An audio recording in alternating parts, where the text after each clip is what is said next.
Muchas gracias, muy buenos días, ya no sé si buenas tardes. Una vez más, feliz cumpleaños, libertad y desarrollo. Muchas gracias a Carlos Cáceres y a Luis Larraín por esta invitación. Anoche, no sé si, me imagino que la mayor parte de ustedes estuvieron en la cena aniversario, me tocó infligirles una interminable perorata liberal, de modo que voy a ahorrarles una repetición de ese castigo. Así que voy a ser breve, voy a compartir 2 o 3 ideas sobre el tema de discusión y luego quizá en la conversación ampliaré un poco estas ideas. Empezaré por el adversario. Hacer un ejercicio relativamente parecido al que acabamos de escuchar en boca de Roberto, tratando de rescatar lo que el adversario ha hecho bien en favor de su propia causa. ¿Qué cosa ha hecho bien el populismo autoritario latinoamericano en los últimos años y también en generaciones anteriores? La construcción de lo que se ha dado en llamar en términos modernos un relato, lo que llamarían en inglés a narrative, que a veces se traduce mal al español como narrativa y que quizá no tiene traducción mejor que relato. Ellos han construido un relato que tiene muchos elementos. Si hubiera que reducir esos elementos a lo esencial, yo diría que tiene 2. Pasado y futuro. Y que el matrimonio, el maridaje de ambas cosas es lo que da a ese relato totalizador su enorme potencia cautivante, su enorme poder de seducción. ¿Cómo han construido ese pasado y ese futuro? Básicamente con la ayuda del mito, que es el pasado, y de la utopía, que es el futuro. El mito no es una invención populista, el mito es parte de la civilización occidental y la civilización judeocristiana, es decir, desde los griegos, el mito pagano de Hesiodo, el mito cristiano, el mito es un elemento fundamental, por supuesto, de nuestra civilización. Pero el mito del populismo, o por lo menos de la variante latinoamericana del populismo, tiene una función política extraordinariamente poderosa. Y la utopía también. La utopía tampoco es un invento del populismo latinoamericano. Todos sabemos que la utopía es decir, marca y signa el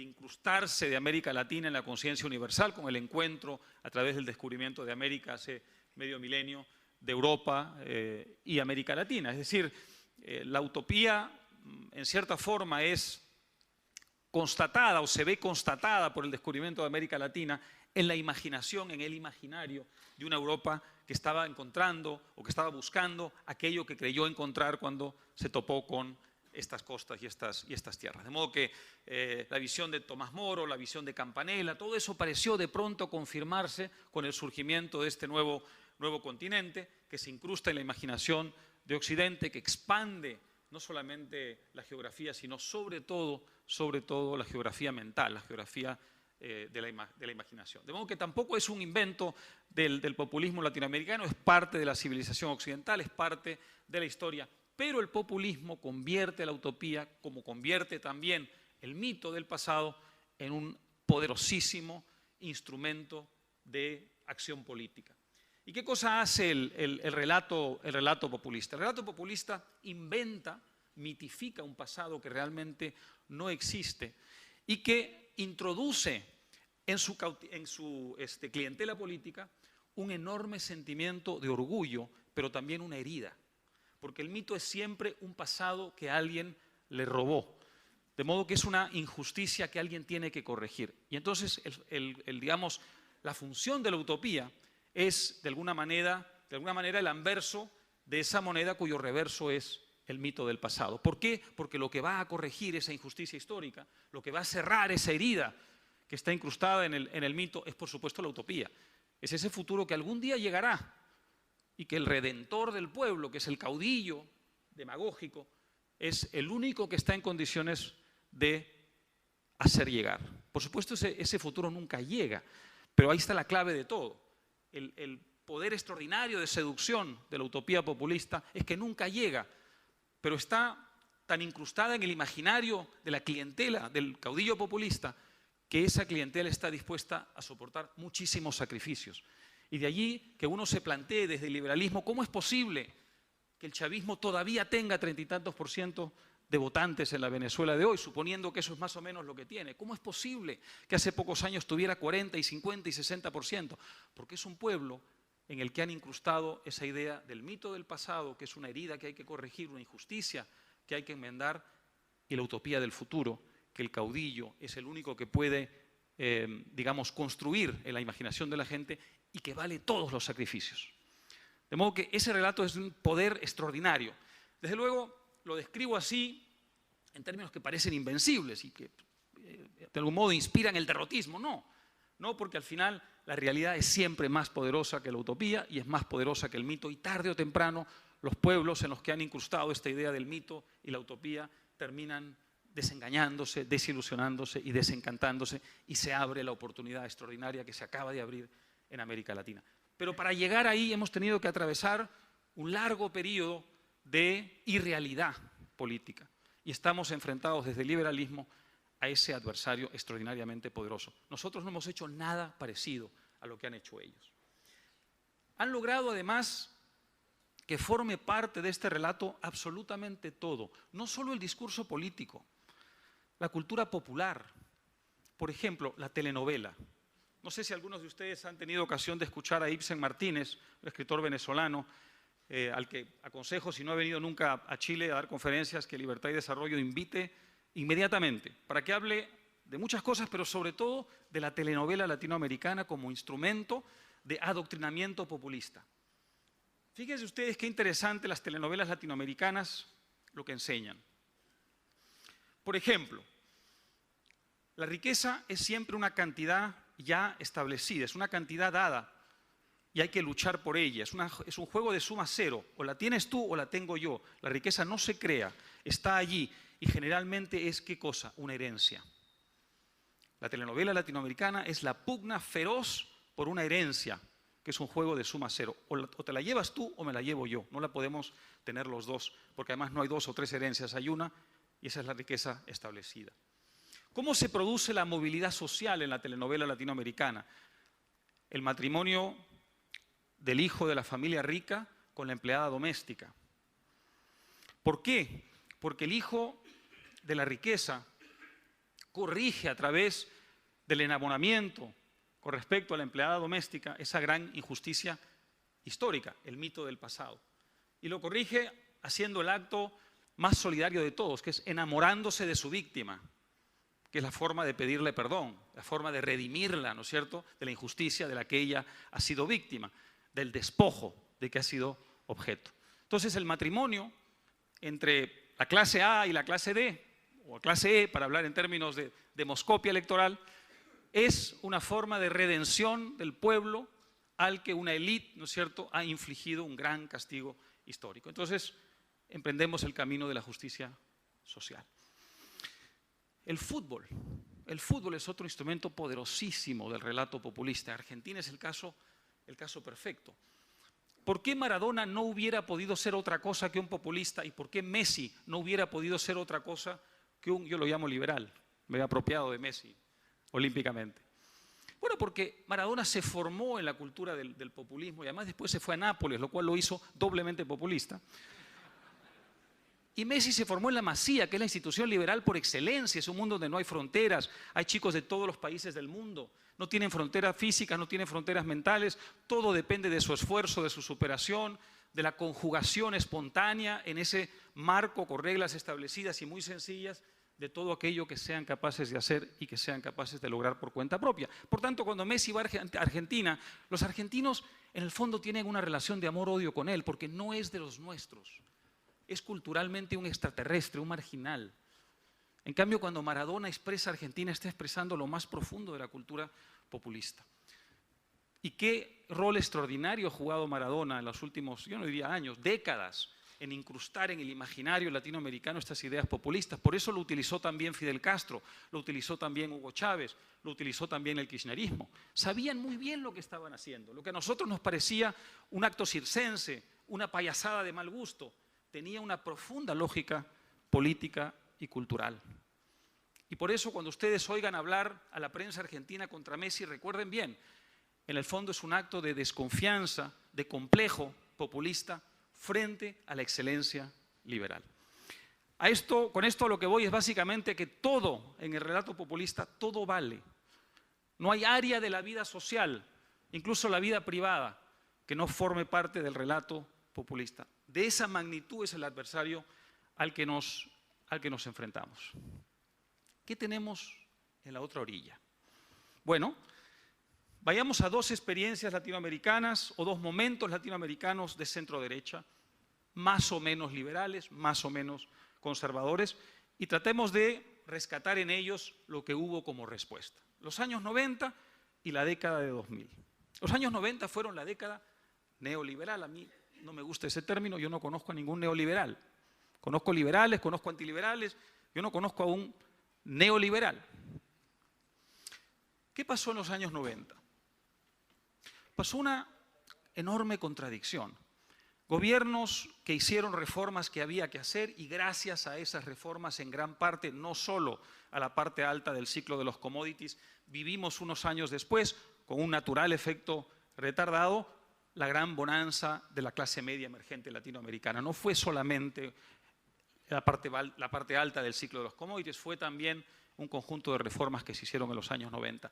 Pero se hicieron reformas mal hechas, ensombrecidas por la corrupción, a veces bajo formas autoritarias de ejercicio del mando, de ejercicio del poder, que tuvieron profundas contradicciones económicas. El caso más flagrante, por supuesto, como Ricardo lo sabe muy bien, es el de Argentina. No se puede tener una caja de conversión y un gasto público descomunal como el que tuvo la década de Menem, porque entonces todo estalla y se crean las condiciones para que el relato populista incruste en la idea de que el neoliberalismo fue lo que hizo fracasar a la Argentina de finales de la década de 90 y comienzos de la década del 2000.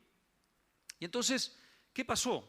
No solamente ocurrió esa enorme contradicción al interior de la experiencia liberal latinoamericana de los años 90, sino que lo que ocurrió fue, más importante todavía, la ausencia de un relato liberal. Si hubiese habido un relato liberal en la década de los 90, esa clase media emergente hubiera sabido muchas cosas. Primero, hubiera sabido que algunos de los aspectos que afeaban esa experiencia, algunas de las taras de ese modelo, no solo no tenían que ver con el liberalismo, eran la negación, la contradicción del liberalismo. Pero nadie se los explicó. No hubo un relato liberal que les explicara: duplicar el gasto público no es liberal. Privatizar empresas estatales en calidad de monopolio protegido por el Estado solo para conseguir mayor recaudación fiscal no es liberal. Nadie les explicó eso. Robarse el dinero de la privatización no es liberal. Nadie les explicó eso. Y al otro lado el bombardeo, el neoliberalismo es robo, es monopolio, es tarifas altas. Era imposible que la clase media emergente, inerme ideológicamente frente a ese bombardeo del relato liberal, pudiera defenderse y protegerse y superar al adversario. Era imposible. Y entonces, ¿qué ocurrió? También con efecto retardado. Que cuando llegó la parte alta del ciclo, esa clase media se benefició de reformas semi o pseudo-liberales que ya no supo reconocer como tales, no supo recordar que ciertas reformas, aunque se hubieran hecho mal, se habían hecho, estaban en la génesis del acceso de esa clase media a lo que se dijo en el panel anterior, al celular, a la hipoteca, a todo lo que ya sabemos que ocurrió de la clase media latinoamericana. La gente no supo asociar que ese bienestar creciente de la clase media tenía que ver con la liberalización y la privatización, a pesar de la corrupción, a pesar de los monopolios, a pesar de todo lo demás. Y lo que es mucho peor, cuando se acabó el boom de los commodities y esa clase media empezó a declinar, y estaba totalmente inerme desde el punto de vista ideológico, fue muy vulnerable a la prédica populista que empezó, ya lo estamos oyendo por todas partes, a culpar al neoliberalismo de su condición actual.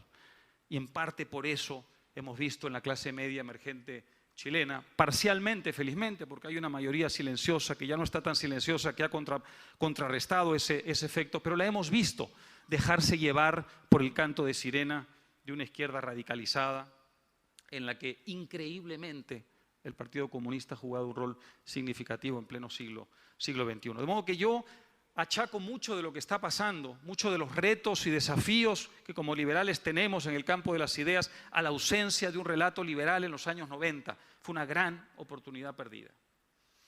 La segunda experiencia, la década de 2000. En la década de 2000 hay una América Latina populista autoritaria, de esa ya hemos hablado, la conocemos bien, está hoy día viviendo, yo creo que su etapa final.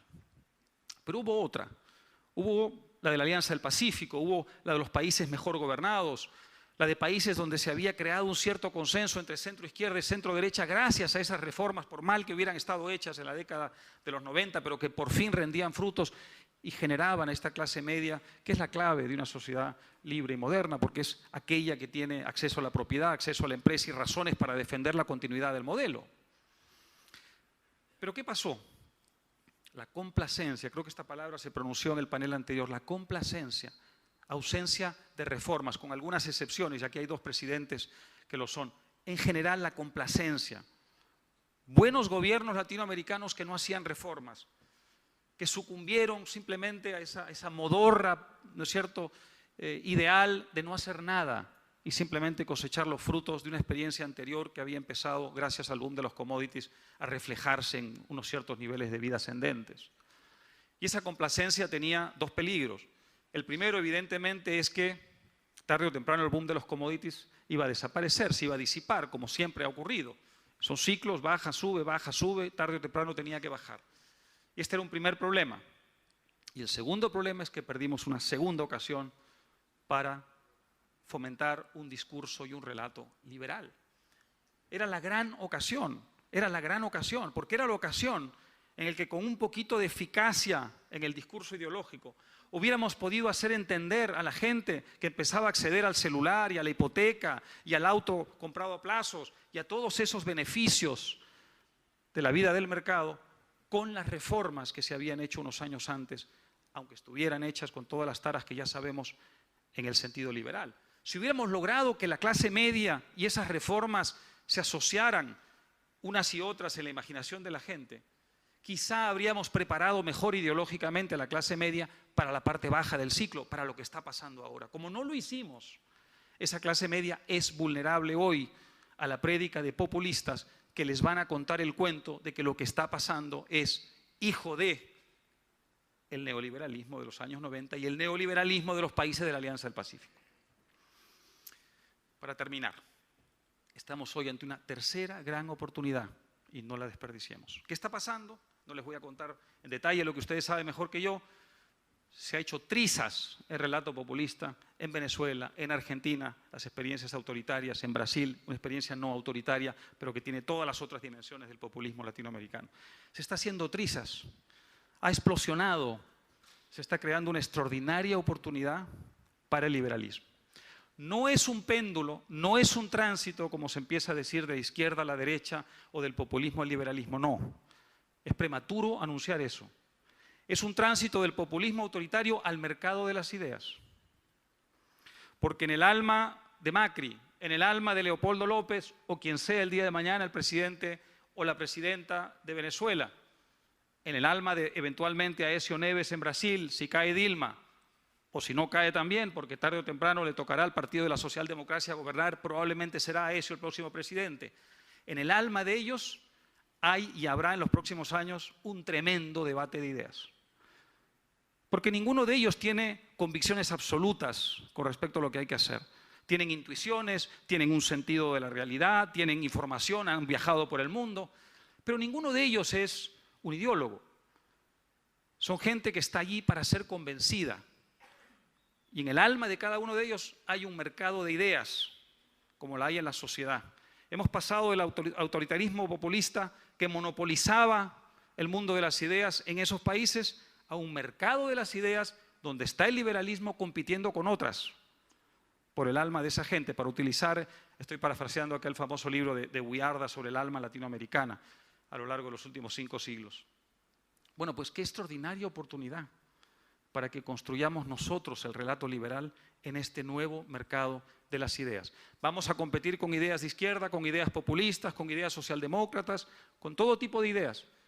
Es una gran oportunidad para pasar a la ofensiva con un gran proyecto de reformas que cautive la imaginación de los jóvenes y con ideas que permitan a la gente cazar mejor aquellos aspectos de la modernidad de que se están beneficiando tan flagrantemente y aquellas reformas que hicieron posible eso.